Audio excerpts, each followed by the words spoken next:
So this Warriors-Kings series has easily been one of the more entertaining playoff series so far in the NBA postseason. Kings are the underdogs, even though they're the higher seed, have defended home court, they passed the first test, and I want to talk about Game 2 specifically because I don't think anyone expected this sort of defensive slugfest or just defensive intensity from these teams, considering during the regular season, they were pretty much all offense, no defense. Especially with how bad this Kings defense was during the regular season. Obviously, they were an all-time great offense, might have been the best offense in NBA history.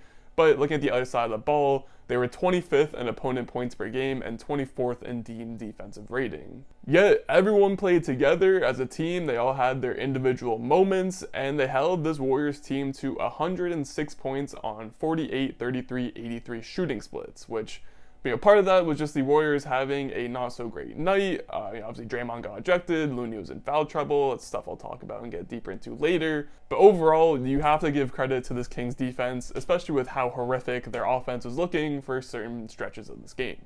Anyway, here are some examples from the game 2, of the Kings just playing defense like I personally have not seen them play all year. This play right here is a great example of how physical they were. Early in the first quarter, and as you can see, Warriors are running a motion offense, getting Curry and Klay moving, something that they do a lot, and pretty much any screen that was set by Kevon Looney or another player. Again, Kings were being very physical at getting through it, they were switching well, switching back, and it ultimately ends up with a very tough fading three for Klay Thompson that he bricks. And then this clip I just wanted to highlight real quick just for the ball pressure that is being shown by Sacramento, especially at the start of the play. Curry and Mitchell matched up are in the paint, and then literally every other player is outside of the three-point line, which in today's NBA is something that is wild to see just because I know spacing's gotten crazy, but this sort of defensive strategy just looks super abnormal on the basketball court. And then this last one I wanted to highlight as Monk gets beat backdoor pretty early on, but they do a great job of recovering and helping their teammates. Monk then gets out and forces Moody to put it on the ground, pass over to Jordan Poole, who Trey Lyles then also gets a contest on, makes him take the extra dribble and put up a shot that ultimately misses. Again, just great teamwork at helping each other out on the defensive side of the ball. And again, this is stuff that the Kings just have not done for a majority of the season.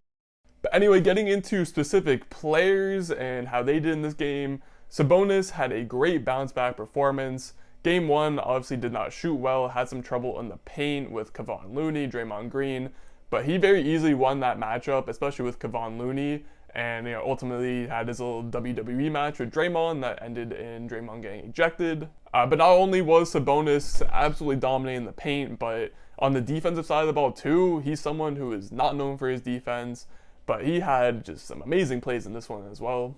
I know it's super easy to cherry pick one play out of the 100 or so that happened over the course of an NBA game, but if I had to, this one play near the end, after getting beat up all night in the paint and suffering stomps and other sort of injuries, here he is at the end of the game just absolutely defending his ass off, sliding with Curry, sliding with Klay, and working on the screen defense to make sure that they can't get up a clean shot. Another player who had a great game was Harrison Barnes. He specifically did a great job of setting the tone early. I know when I first started rewatching this game, it was like the first 2.5, 3 minutes, and Barnes had already forced 3 turnovers just off of tip passes, playing good defense, and he eventually would get back in the stat column later in the game, where he had a great steal after an inbounds pass. His fingerprints were just all over the game in this one. Again, he set the tone. He really brought the intensity at the start that lasted the entire game for Sacramento.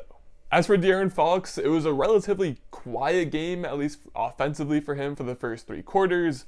Andrew Wiggins was doing a pretty solid job, which I'll get to later, but he did end up scoring 11 of his 24 in the fourth quarter once he was able to shake Wiggins off and get some more different matchups with guys like Gary Payton, Dante DiVincenzo, he had a few on Jonathan Kuminga.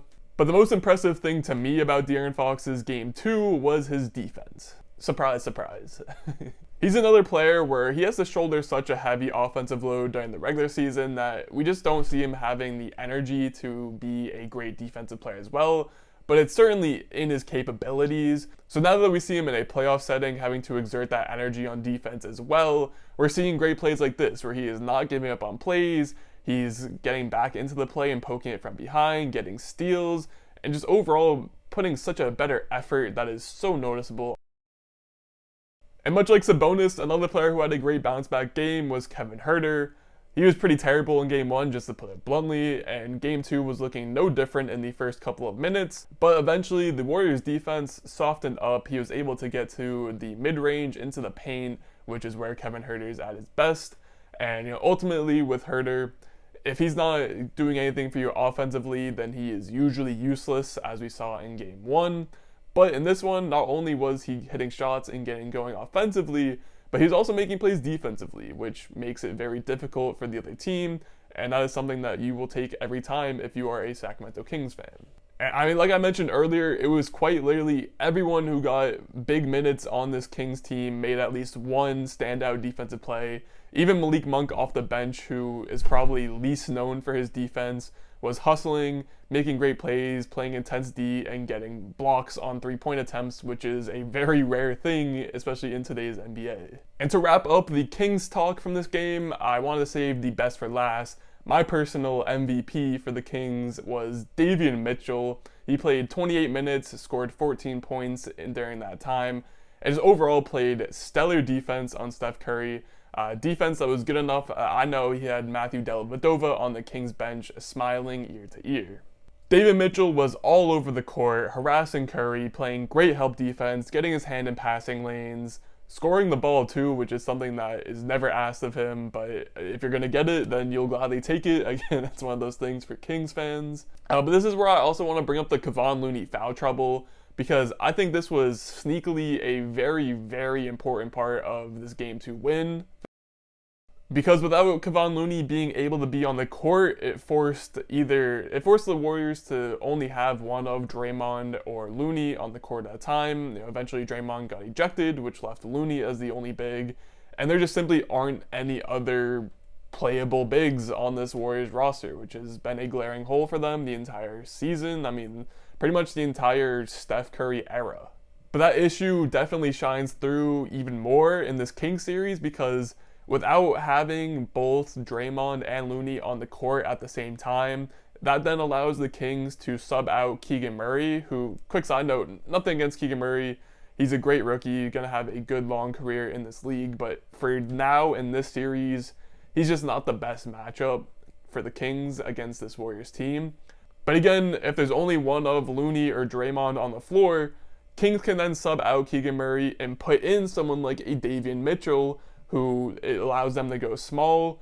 Mitchell can guard Curry extremely effectively, but being able to put a Mitchell or a Monk or just having three guards in general on the floor, that is a situation that heavily favors the Kings. Another thing that really hurt the Warriors in this game, and was probably also a byproduct of the Kings just playing great defense, is that they had a lot of head-scratching turnovers and just really bad turnovers in general. And the worst part was probably that it was a lot of Steph and Dre committing these turnovers. And I mean, like, bad in the means that they were simply just throwing the ball to the Kings at some points, or sailing it out of bounds, or just letting the ball bounce on the floor and get picked up by the Kings. Like, it was head scratching, like college level. But at the end of the day, to keep things super simple, the Warriors also just are going to need someone else to step up and help out Steph Curry, especially when it comes to shouldering the offensive scoring load. There was a point in the third quarter where the Kings literally ran a box-and-one on Steph Curry. Now, they only did it for a few possessions, and it didn't really work out. I think the Warriors got either scored or got a good look on every single one of those possessions. But the fact that they were even to try that, it should be embarrassing for the rest of the Golden State roster. No NBA team should ever be able to run a box-and-one. As they are all professional athletes on the floor, professional basketball players, it just shouldn't be a thing. And at the same time, I don't want to discredit everyone else on the Warriors, because Wiggins was awesome. Clay did a good job at least at scoring the ball last night, although he wasn't super effective. But to get back to Andrew Wiggins, I mean, considering the context of how his regular season ended with him missing the 20-some-odd games, it is incredible that he is currently their second best player so far throughout the series. But at the same time, that's just not a viable winning, strategy solution for this Warriors team.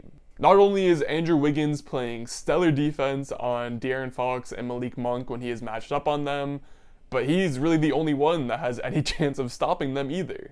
Which is an insanely tough ask for him, because now you have them defending their best player, while you also have him being the only other player besides Steph Curry who can create a shot on his own. And again, Wiggins is a really, really solid role player, but once you ask him to do more and more, he's going to start breaking down and just not performing as good, because that's what happens when you ask players to do too much. Anyway, moving on, I don't want to say that he deserves all of the blame for the Warriors so far, but certainly the player I think is underperforming the most is Jordan Poole, and it's by a pretty wide margin. So far through 2 games, he's averaging 10.5 points, 2 rebounds, and 2 assists on 29, 25, and 90 shooting splits. And at the end of the day, I mean, he's being paid a lot of money, and at this point, he just has to be a serious basketball player for this team if they want to win. And I very much doubt that he will continue to play this bad. Again, it was 2 games on the road at a very hostile Sacramento crowd that was very loud. And I'm not exactly shocked at how bad Poole has been, but he is probably top of the list of players that will need to step up their performance in Game 3 and the rest of the series to give the Warriors a chance. And as I wrap up here, I guess I'll finish with a little preview for Game 3. This series is far from over. If Draymond wasn't suspended, I would feel pretty confident in saying that the Warriors would be taking Game 3. They finished like 33-8, I think, at home. They've been very good at home. I'm not at all shocked that they lost both games on the road, because, again, that matches with how bad they were on the road in the regular season. But now, with no Draymond Green, Steve Kerr is going to have to make some adjustments, because small ball is probably not going to work. They're going to need to have someone else with size out there with Kevon Looney, so it might be Jonathan Kuminga might have to step up. Maybe Andrew Wiggins just plays more of a 4 role instead of a wing role, which I don't know how that will work defensively. Jordan Poole definitely has to step up, and as I mentioned before, I wouldn't be surprised if him being at home leads to him having some better games, just because that seems like a very Jordan Poole type thing. But even with all the odds stacked against the reigning champs right now, I know I'm not going to be the one to, say they're done, count them out, because we are, Steph Curry could easily blow up for, 40, 50 points and lead them to a win. And then Draymond comes back and they could have all the momentum in the world, and who knows from there. I guess the point I'm trying to get across is this series is far from over. And with that, that's all I got for this video. Good to be back. If you enjoyed this style or want to see some more, make sure to drop a like, subscribe, all that good stuff. Follow me on Twitter. I be tweeting about the playoffs every now and then for a couple games, and I think I got some good tweets, but I'll leave you with that.